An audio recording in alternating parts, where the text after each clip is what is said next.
I have over 7,000 hours of Rocket League, so the tips I'm about to give you are for completely free. I have years of SSL coaching. I've coached every rank. I've been grinding for years, and I'm giving you this all for free. All I ask in return is that you like and subscribe. Let's get into it. The first huge tip, this is the most important tip, by the way, but in a minute I'll tell you guys the most game-changing tip.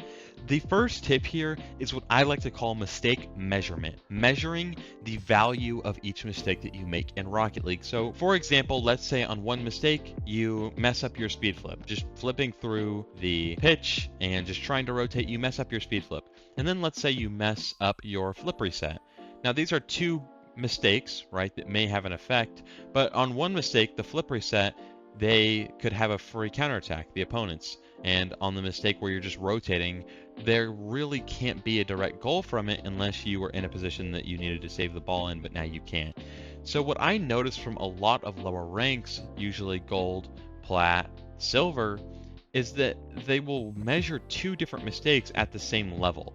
It's like on one hand they'll miss a shot, and then they'll put this mistake in the same level as missing a boost or missing a flip. So when I tell people that they need to work on their heavy mistakes that could directly result in a goal. So for example, if you miss an open net, then you're out of the play, first of all, and second of all, you're either A, leaving your teammate in a 1v2, or if you're in a 1v1, it's just an open net. Either way, missing an open net is much more detrimental than, missing a boost pad or something like that.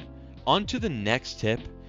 You really need to take a step back and look at what is ranked, right? What are we spending our time on?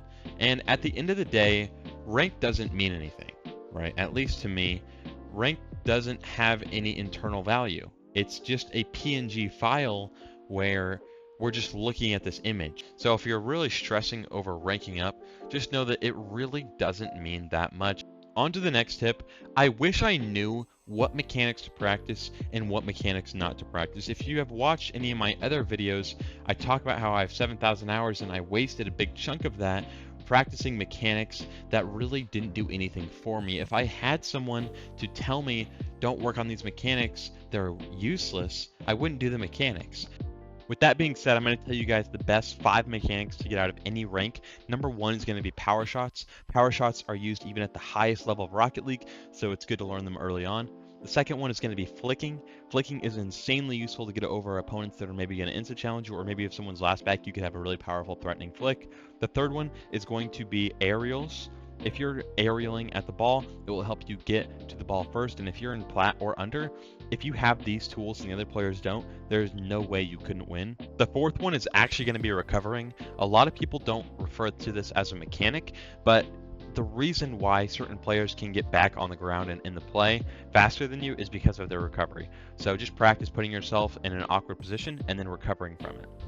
And then the last one is going to be wave dashes. That may fall into the same category as recovering, but wave dashes fall into a completely different branch once you get into the higher ranks. Often if you watch pro play, you'll see players like AJ, apparently Jack, a lot of high ranked players, they'll wave dash on the wall, which I do have a tutorial on, but it's wall dashing. It can get you to the ball quicker when maybe someone isn't expecting it, or it's going to make them react a lot faster than they have to.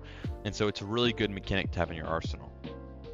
On to the fourth tip, rotation. Now rotation's kind of a tricky one because for rotation, there's really no direct black and white answer for rotation. It's like a lot of things in Rocket League, and Rocket League is one of the most situational based games I have ever played, if not the most situational based game.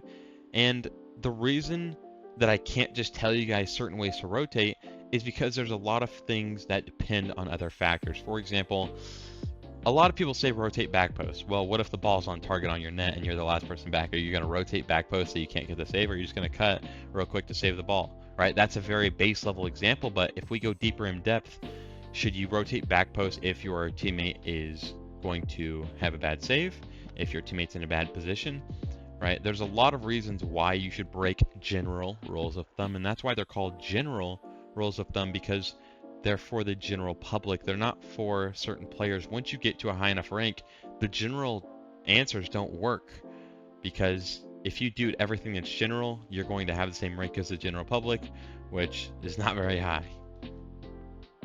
So just a very quick rotation guide. I don't want to make a 40-minute rotation video, but I might. If you guys want it, let me know down in the comments below. A quick rotation guide. You should rotate back post if your teammate is already in front of you, or if your teammate is already in the net.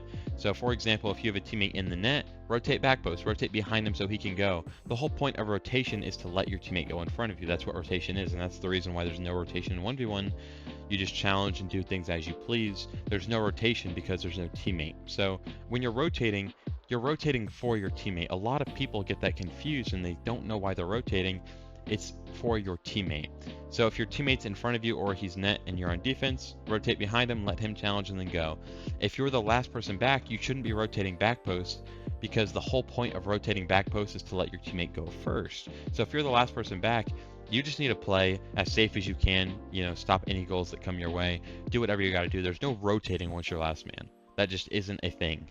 So I see a lot of low-ranked players trying to rotate when they're the last player back. That makes no sense to me. And then as far as offense goes rotating, you should be middle when your teammate could have a potential for a pass, but you don't want to be too close where the opponents will get the ball over you if your teammate tries to pass it to you. You don't want to be right under their net. That's way too close. And you don't want to be all the way back in midfield because then you're just going to put yourself in a 1v2 when your teammate tries to pass the ball to you. So there's a good mix of everything. Obviously, there's clips in the background here, which you could just follow this general rule of thumb. But if you guys want a really in-depth rotation guide, let me know and I'll make a video on that.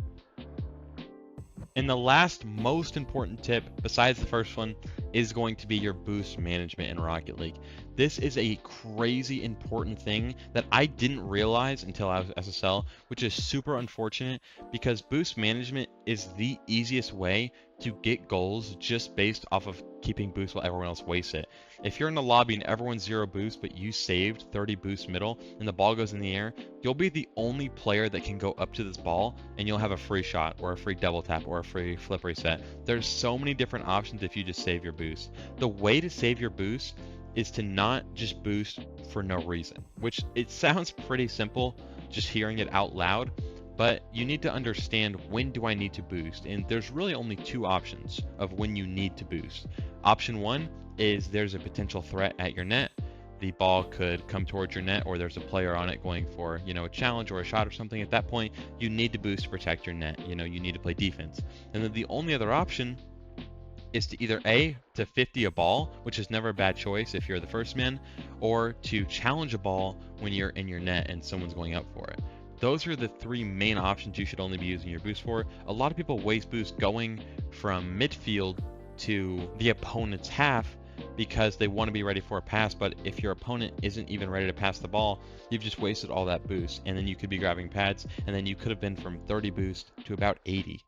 So that's a huge tip. Once again, if you guys want a boost management full in-depth tutorial, I can make one. I'm just not going to go super in-depth right now, just because I don't think you guys would want to watch 30 minutes of me talking about how to utilize boost. But let me know what you guys think of this video. See you on the next one. Peace.